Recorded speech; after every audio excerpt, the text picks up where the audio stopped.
Hello guys, welcome back to the Maya beginners tutorial. Today we are going to create a series of steps, which is basically we are going to learn the Maya duplicate special option.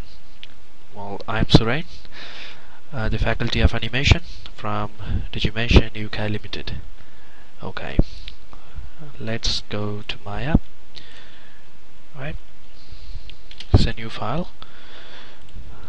Well, the basic object what we need is just a rectangle, so make sure you are in polygon options. Then in the polygon tab you can select a cube and create a polygon. And set some height, not too big. That's it, that would do. Okay, press 5, which is a shaded mode, and 4 wireframe, 5 shaded. Right, make this one bigger. Space is the shortcut key. Well, as you can see, that's a basic primitive we need to create a series of steps, which is a spiral step, mostly used indoors. Right, now press W so that you can see the moving handles, the gizmo. Well, press F to zoom in. I do that again. Press F to zoom in. That's a shortcut key to focus. Right, and can you see here that point? Each and every object in Maya, it has its own center. So for this object, it's an exact center, and that's called pivot point. Okay, for our exercise, we need to move the pivot point so that the step rotate from its leftmost area. We shouldn't rotate this object from its center. I show you why at the end of this exercise. To do that, make sure you are in the top view. Okay, click this option, enable, which is snap to grids, so that when you move the object, it will snap to the grids which is shown here. Right, try moving 2 points. Great, that would do. Right, now press insert. Can you see the change?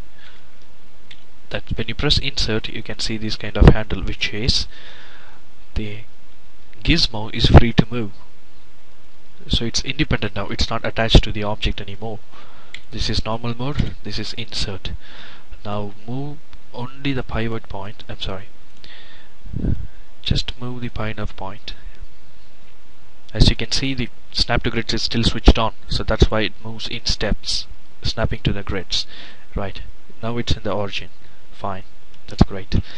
Press insert again and switch off this option. Now, as you can see, the handle of the object is situated here. Before it was in the exact center.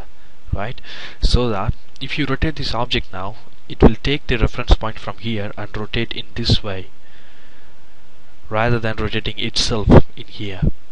Right, now this is a major option we are going to learn today, which is duplicate special.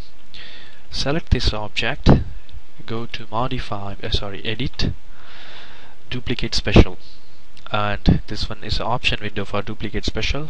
Click that. Now you should be able to see the duplicate special options window. In this, there are many options given, so let me explain such a small note about that. Geometry type is copy or instance. So when copy is selected, each and every duplicate we are going to create will be a individual independent geometry.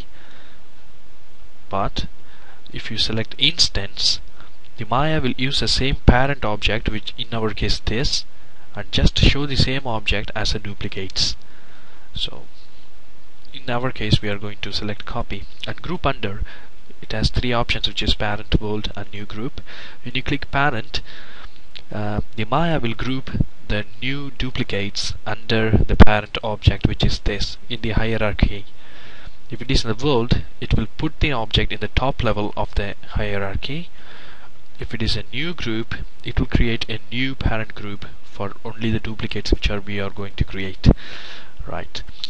And there is another small option which is very useful sometimes, smart transform, which means when this option is selected, whatever changes you make to any of the duplicate, it will make change to the parent as well, which means you can make changes or edit all the objects at the same time, which is very handy and very useful if used right. Okay, there are some options already. Let me reset. Cool. Right, now we are going to rotate this one in the y-axis. Okay, as you hope you guys know this, whenever you see this kind of format which is X, Y and Z, it's understandable, right? And that's the basic of Maya, and I'm just telling you just in case.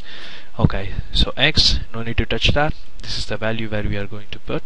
Y value, translate, which is nothing but moving the object, and we need to move the object one upon another, right? Let me show you like this, one upon another, upon another, upon another. So let's say 0.4, right? Because we no need to move much. I'll show you some differences when we change the values. Rotate, this is a major option. We are going to rotate anti-clockwise like that. So let's say 6, yeah, number of copies, which means number of steps to duplicate, I mean number of duplicates, sorry, 20. Okay, let's apply. Ooh, there, your basic steps is ready just in a click of a button. Just imagine how long it will take to model this one. I mean, move and translate in such an orderly fashion, right? Looks good, isn't it? Now control is that,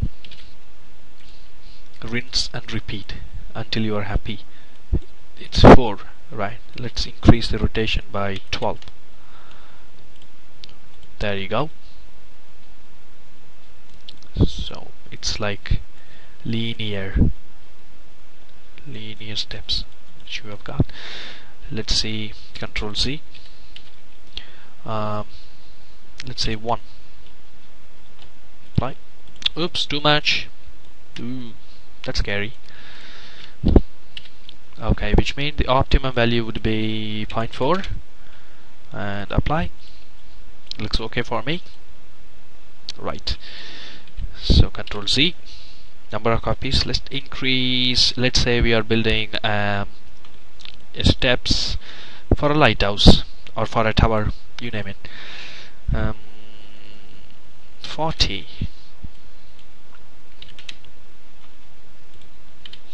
Right, apply. Oops, there you go. Got it. Let's make this more interesting. Why can't we put, see how orderly fashion it is? Absolutely, it will take a very long time for us to create a model like this, right? To equal proportion, everything. But duplicate special make our life easier, right? Why can't we just put one pillar so that it will see more interesting? Well, yeah, that would do. Oops, height works for me, right? Just a little bit, just, yep, there goes your step. Alright, hope you guys enjoyed it and learned a new small aspect from Maya. And it's Suren again. Thank you so much for watching the tutorial. All the best. See you again. Bye now.